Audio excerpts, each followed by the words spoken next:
Lorsqu'on se sent vivant, on porte en soi tout un tas d'envies, de désirs, de projets, d'idées, ça fourmille dans tous les sens. Et puis parfois, c'est plus profond, ça vibre, c'est puissant, ça vient du fond du cœur.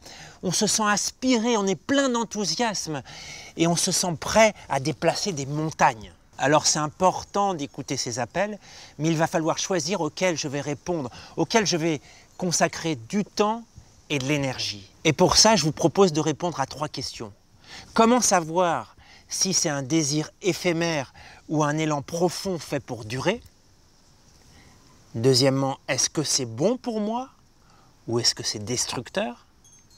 Troisièmement, est-ce que cet élan vient de Dieu ou pas?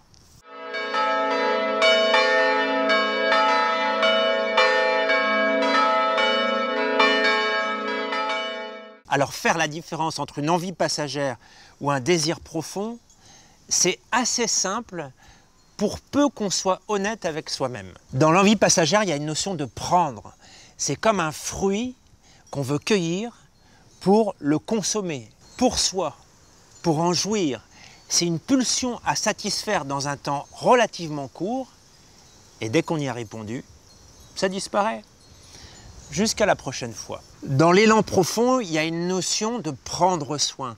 C'est comme planter une graine et l'arroser pendant longtemps. Ça demande du temps, de l'investissement, de la patience, du sacrifice. Souvent, on porte cette aspiration de façon secrète, au fond de notre cœur, depuis très longtemps. En fait, si je veux résumer tout ça, je dirais que les plantes qui sont les plus belles, les plus attirantes, qui poussent le plus vite, sont celles qui durent le moins longtemps parce qu'elles ont des petites racines. Alors que les graines qui sont destinées à donner des grands arbres sur lesquels les oiseaux vont pouvoir faire leur nid, se réfugier, qui donnent de l'ombre, beaucoup de fruits, eh bien, sont des plantes qui poussent lentement parce qu'elles ont besoin d'ancrer des racines profondes. Alors comment savoir si cet élan est bon pour moi? Eh bien, c'est plus difficile parce que souvent, l'envie éphémère et l'élan profond se marient, se mélangent et s'imbriquent et qu'il va falloir distinguer les deux, faire la différence entre les deux. Et puis on porte en soi des programmes intérieurs, des biais cognitifs qui nous entraînent vers des scénarios répétitifs qui ne sont pas forcément bons pour nous et on le voit souvent dans la vie affective ou la vie amoureuse. Alors pour purifier tout ça, 2 éléments importants, le temps et les obstacles. Suis-je prêt à attendre pour réaliser mes élans? Est-ce que les difficultés, les obstacles que je rencontre sont un frein pour moi, me découragent ou au contraire nourrissent mes élans? En résumé, c'est l'épreuve qui fait la preuve. Enfin, dernière question, et pour moi c'est la plus importante, est-ce que cet élan vient de Dieu?